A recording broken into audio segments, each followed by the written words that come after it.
आप सभी का मंगल हो। नमस्कार।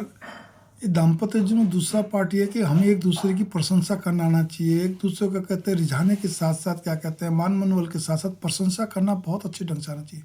छोटी छोटी बात पे भी हमें बजाय उसकी क्या कहते हैं कमियों को बताना, उसको उल्हाना दिए रखना, या हमेशा कहना आप भूल जाते हो, आप क्या कहते हैं जो भी कुछ चीज़ें, या तुम भूल जाती हो, तुम्हें ध्यान नहीं रहता, तुम थोड़ा तो ध्यान कर। एक बार कोई बात कह दी, बार बार किस लिए कहना।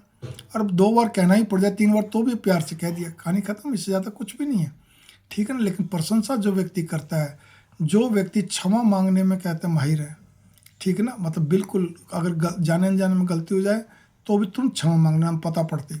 इसी प्रकार से क्या कहते हैं जो व्यक्ति कहते हैं स्पष्ट नहीं कहने में माहिर है, ठीक है ना, जो चीज़ नहीं समझते नहीं, नो, ना, ठीक है। और जो व्यक्ति प्रशंसा करने में माहिर, तीनों गुण जिसमें भरपूर है, तो समझ लो वो हमेशा जीत में रहता है। तो प्रशंसा करनी आनी चाहिए, ना कि उसके पत्नी को नहीं चाहिए कि उसके परिवार के लेके हमेशा उसकी बुराई करते रहे, या वो ऐसा वैसा जो भी कुछ है भाई, अब चल रहा ना। आपका ध्येय केवल एक यही होना चाहिए कि पति को कैसे रिझाया जाए। कभी भी अनमना चिड़चिड़ा होकर है, कभी गुस्से होकर है, तो भी कोई बात नहीं, आप चुपचाप सारे काम बंद करके, गैस बंद कर दिया, कोई इलेक्ट्रिक चीज़ चली उसको बंद करके अपना कमरे में आ गए, ठीक है ना। पति से एक बार पूछ लिया 5 मिनट बाद, 10 मिनट बाद, क्या हुआ बताओ, आप इतने गुस्से में, इतने जो भी कुछ हो, पानी लेके पहुंच गए, फिर उसको वहीं बैठ गए सारे काम छोड़कर, ठीक है ना। और अपना आराम से पूछ लिया, नहीं बताए तो कोई बात नहीं, दोबारा मत पूछो, क्योंकि उस समय व्यक्ति का हो सकता है दिमाग काम नहीं कर रहा हो, ठीक है ना। जो भी कुछ हो आवेश के कारण से आप उनका सिर सहलाते रहिए। अरे भाई आप पत्नी हो, अपनी छाती से भी लगा लो, अपनी गोदी में सिर रख लो, कुछ तो करो, पीठ सहलाओ, छाती सहलाओ, सिर सहलाओ, और चुपचाप, ताकि वो नींद आ जाए, उसको थोड़ा उसका डाउन हो जाए बीपी, ठीक है ना, नॉर्मल हो जाए, हर तरह से उसको शांति मिल जाए। फिर उसके बाद वो अपना भी बोलेगा। तब भी आपने एक ही बात बोलनी है, आपके पति से किसी प्रकार से कितनी भी बड़ी गलती हो जाए, भयंकर से भयंकर हो जाए, अनजाने में जानबूझ के जैसा भी कहो, उल्हाना नहीं देना। प्यारी मेरी क्या कहते हैं सभी क्या कहते हैं जो विवाहित स्त्रियां, उनसे अनुरोध है, उल्हाना नहीं देना बिल्कुल भी। को जी कोई बात नहीं, आप भगवान पे विश्वास रखो, मैं आपके साथ हूँ। हाँ बस दोबारा ऐसा ना हो, इसका प्रयास हमेशा रखना। लेकिन आप भगवान पे विश्वास रखो, मैं आपके साथ हूँ। प्यार से उनके चेहरे को सहलाओ, उनके सिर को सहलाओ, उनको उल्हाना बिल्कुल मत दो। मैं फिर कहने जा रहा हूँ, इसी प्रकार यही चीज़ पति के लिए। पत्नी से कभी कोई जाने जाने में गलती हो जाए, वो बहुत एकदम से विचलित हो जाए, रो रो के बुरा, जो भी होता है स्त्री को रोना जल्दी, सीने से लगाओ, प्यार से सहलाओ, उसको भी उसी ढंग से अपने गोदी में सिर रख के सहलाओ, दुलारो, प्यार से, जैसा भी है उसको भी कहो कोई बात नहीं, मैं भगवान पे विश्वास रख, मैं तेरे साथ हूँ बस। लेकिन आगे से प्रयास रहे ऐसा नहीं होना चाहिए, ठीक है ना। बाकी मैं सब संभाल लूँगा, भगवान पे मेरे को विश्वास पूरा, ऐसे शब्द होने चाहिए। तब तो आपका, हम लोग क्या एक दूसरे गुत्थम गुत्था हो जाते हैं, खूब उड़ाना देते हैं, नाक फुला के और एकदम से तनतनी करके, आंखें भौएं चौड़ी करके, भौएं एकदम तेज करके, पति पत्नी की बात कर रहा हूँ मैं, आ जाते हैं। अरे भाई हो गया, गलती हो गई, अब क्या जरूरत है उसको कहते उसको पूरी तरह नंग धड़ंग करने की, बेइज्जती करने की, बकवास करने की। चाहे स्त्री हो चाहे पुरुष हो, नहीं, गलतियाँ इंसान से ही होती है, कोई जानवरों से नहीं होती हैं। आप पहली बात पे गौर करो, ठीक है ना। इसीलिए तो कहते हैं ना, क्षमा भगवान भी करता है और इंसान भी करते हैं। और अपने तो वो अपनी है ना, खून तो अपने, आके रहना तो एक साथ ही है, हमारे जीवन साथी हैं। छोटी छोटी बातों पे गौर करो जी। और हम परिवार की ज़्यादा उसकी उसी घर में उसी के परिवार की बुराई करो, तो जो जैसे हैं वैसे रहेंगे। तब वही कहावत सिद्ध होती है, आप कल मरते हो आज मर जाओ, हम कल मरते हैं आज मर जाएं, आज मर जाएं अभी मर जाएं। लोग जैसे हैं वैसे ही रहेंगे, उनका स्वभाव वैसा, कोई किसी को सुधार नहीं सकता, कोई किसी का कल्याण भी नहीं कर सकता। ये भी नोट कर लो, ये आध्यात्मिक दृष्टि से और सुधारने वाली दृष्टि, मनोवैज्ञानिक दृष्टिकोण से, ठीक है ना। कोई किसी के लिए कुछ करता नहीं है संसारिक दृष्टिकोण से, ये भी संसारिक दृष्टिकोण से। तो फिर क्यों अपने आप को सच्ची साबित बनना चाहती हो, ये बताओ। स्त्रियाँ एक सबसे बड़ा कार्य, ये भी एक गलत काम है, एक गलत मतलब एक भूल चूक बहुत बड़ी करती हैं कि हर एक परिवार के अंदर कोई बात हो तो अपने आप को सच्ची साबित घोषित करेंगी, मैं तो सच सुनना सच बोलना पसंद करती हूँ। अरे भाई आप राजा हरिश्चंद्र थोड़ी हो, क्यों करते हो आप ऐसा, ठीक है ना।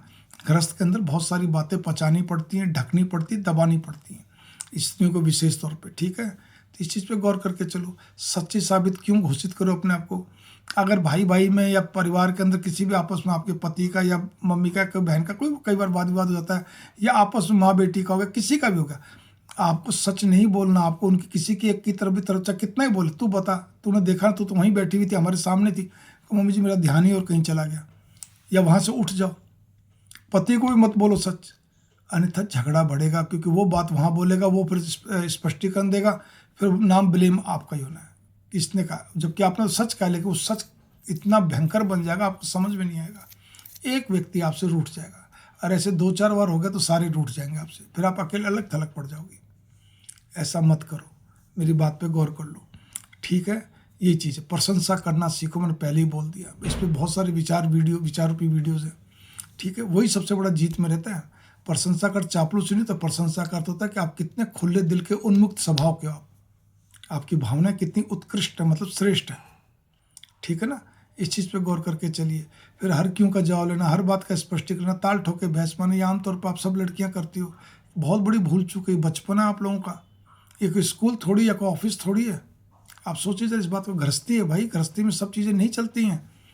एब्सोल्युटली फॉल्ट फाइंडर होना, क्रिटिसाइजर होना, कमियां निकाले रखना, गलतियां बताए रखना, ये सब चीज़ें गृहस्थी में नहीं चलता। भाई गृहस्थी में हर व्यक्ति, हर एक अलग अलग स्वभाव के होते हैं, सबको पचाना पड़ता है, सबकी चीज़ें बातें सहनी पड़ती हैं, ठीक है ना। और बहुत सारी बातों को ढकना पड़ता है। ये कहने से मैं क्यों करूँ, मेरे से तो नहीं होता, तो फिर शादी क्यों करी थी, ये बताओ। सोचने वाली बात है। नहीं, आप उनके घर गए हो, वो आपके घर नहीं आए हैं, आपको उनके हिसाब से ढलना है, ठीक है। मंगल कामना, नमस्कार। तर्क वितर्क विषय नहीं, इस पर तो बहुत सारी वीडियोज़ हैं, मेरे विचार की बातें, दो टूक बोलता हूँ जो है वही, मैं तो धारा प्रवाह बोलता हूँ, दिमाग में जो एकदम से चल रहा है वही बोलता हूँ मैं। तो इस चीज़ का ध्यान रखिए। गृहस्थी चलाने के लिए बहुत सारी बात होती है। पति को भी चाहिए कि पत्नी के पीर पे आक्षेप ना करे, बुरा मत माने, पुरानी जनानियों की तरह ना, प्राचीन टाइम में पुरानी जनानियों की तरह बातों को पकड़ के चलना पुरुष के लिए अच्छा नहीं लगता।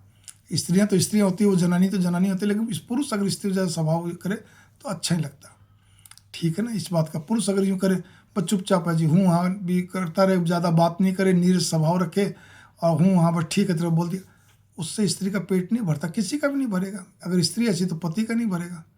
बराबर वार्तालाप हो, बराबर ही क्या कहते हैं, हर तरह से क्या कहते हैं, आकर्षण का प्रयोग हो, सारी चीज़ें हो, ठीक है। आंखों ही आंखों में, हर तरह से, हाथों हाथों, मतलब जैसा भी हो। मैंने पहली वाली वीडियो में बताया ना, 3 चीज़ें होती है दाम्पत्य जीवन में विशेष तौर पे। खाली 2 जनों की बात कर रहा हूँ, अभी तो पूरे परिवार की बात नहीं कर रहा। पति पत्नी का बाहरी व्यवहार औरों के लिए, या उनका खुद का भी बाहरी व्यवहार, जिसमें कई बार उनके आपस में तू तड़ाक भी जाती है, वो एक होता है। क्या कहते हैं, आपका शारीरिक संबंध 2। तीसरा जो सबसे महत्वपूर्ण है वो है आपका श्रृंगार रस। तो शारीरिक संबंध को तो छोड़िए आप, वो तो आखिरी प्रक्रिया, उस पर नहीं बात कर। मेन चीज़ है श्रृंगार रस। श्रृंगार रस में जो व्यक्ति कच्चा रह जाता है, उसका ही तू तड़ाक बन जाती है। और जो व्यक्ति बहुत चुप्पा रहता है, चुपचाप रहता है, गंभीर रहता है, तो समझ लो उसकी पत्नी सदा बेचारी दुखी रहती है। ये नोट, एक पीड़ा अलग से बनती है। क्योंकि ऐसे व्यक्ति जो होते हैं ना, बस अपने धुन में तो मस्त होते हैं, सबके लिए करते भी हैं, ऐसा नहीं कि नहीं करते, लेकिन शब्दों से, मन वचन से चुप शांत स्वभाव, अपनी उसमें रहेंगे, अपना मनोरंजन पूरा कर लेंगे किसी न किसी तरह, लेकिन अपने जीवन साथी का नहीं करते। और जो पत्नियाँ ऐसी होती हैं तो फिर उनके पति की भी स्थिति गड़बड़ जाती है। फिर एक चीज़ का ध्यान रखना, फिर कभी पति क्या कहते हैं कहीं दूसरी तरफ आकर्षित हो जाए, या जरूरी नहीं कि किसी स्त्री अपोजिट की तरफ आकर्षित हो। आकर्षण के कई तरीके हैं। उसको स्ट्रीट गेम का शौक लग जाए, जैसे भारत में अभी भी स्ट्रीट गेम चलता है, कैरम बोर्ड चलता है, चौपड़ चलता है, ताश चलती है, हरियाणा में हुक्का है, ठीक है ना, हुक्का बैठ के मजलिस सही लग जाती है, या दोस्तों के बीच में वैसे ही बैठना, आप मेरी बात सुनो, लूडो खेलना या कुछ भी, भावना मेरी उसी में टाइम ज़्यादातर व्यतीत करना, तो फिर कैसे पार पड़ेगी आप ये बताओ। आप कहीं ना कहीं तो लत हो जाएगी ना, और उसके अंदर ऑलरेडी पहले कोई लत हो, भाई ठीक है वाइन पीता और कुछ करता, वो और बढ़ जाएगी, वैसे साथी ढूंढ लेगा वो, ठीक ना। तो ये उचित नहीं है। आपको ये स्त्रियों के ऊपर बहुत भारी हुआ है कि नीरसता, चुपचाप रहना, अपना ऐसा अपने काम में लगे रहना, टू द पॉइंट बात करना, कोई ज़्यादा चुलबुलाहट नहीं, कोई हंसी मजाक नहीं, कोई कुछ भी नहीं, रिझाने का प्रयत्न नहीं, बस ठीक है अपने आप में रहना। ज़्यादा कुछ हो तो उपदेश सुना देना, उलाना दे देना, कमियाँ निकाल देना, ठीक है। आँखों से कोई रस तो टपकता नहीं, मतलब कहने का तो भाव प्रेम के होते नहीं है, बल्कि एक जैसे एक जिसको कहना चाहिए ना कि एक अजीब सी एक वो रहती है, वो पति भी अजीब स्थिति में आ जाता है। तो इसीलिए भावना मेरी ये है, ऐसे पति भी करते हैं, वो दिखाते तो ये कि हम बहुत हंसी मजाक वाले हैं, बहुत खुश मिजाज हैं, बहुत अपना परिवार का वो सब कुछ करते हैं, लेकिन दाम्पत्य जीवन बार बार कह रहा हूं, मेरी दोनों वीडियो दाम्पत्य जीवन पे है। दाम्पत्य जीवन में बिल्कुल कच्चे होते हैं, उनके पास ज़्यादा टॉपिक नहीं होता, क्योंकि उनका दिमाग तो कंप्यूटर की तरह तेज चल रहा होता है और कहीं चल रहा होता है, वो रिझा ही नहीं पाते। तो थोड़ी बहुत बात तो वो भी एक दिक्कत वाली एक पीड़ा बन जाती है स्त्री के अंदर। तो इस चीज़ पे गौर करके चलिए कि आपको इस सारी बातों पे गौर करना है। दोनों मैंने जितनी बात की, इससे तो बहुत सारी बातें हैं। तो दाम्पत्य जीवन बहुत अच्छा रहता है, बहुत बढ़िया रहता है, मंगल। एक बात फिर से मैं कहूँगा कि एक दूसरे की रुचियों में पूरी तरह संलिप्त होना, मतलब उसी के अंदर जुट जाना। आपको पेंटिंग नहीं आती ना, पेंटिंग में ज़्यादा रुचि, हाँ कोई चीज़ दिख जाए पेंटिंग तो आपको अच्छा लगता है, लेकिन आपकी पत्नी को पेंटिंग में रुचि या कोई भी कलात्मक चीज़ में रुचि, तो आपको उसमें पूरा सहयोग करना चाहिए, जितना आपसे बन सकता है रुचि लेनी चाहिए। या कुकिंग है, कुछ भी चीज़, मतलब कुछ भी चीज़, जिसका पति के अंदर कोई चीज़ की रुचि है, कोई चीज़ अच्छी है, तो आप पत्नी को भी रुचि लेनी चाहिए। आप बार बार बच्चों का बहाना लेके मेरे तो ये समस्या वो समस्या, या पारिवारिक लेकर अपना वही कहते हैं देसी भाषा रांडी रोना लेके नहीं वो कर सकते। आपको वो समय पति के लिए स्पेसियस प्रीशियस रखना चाहिए।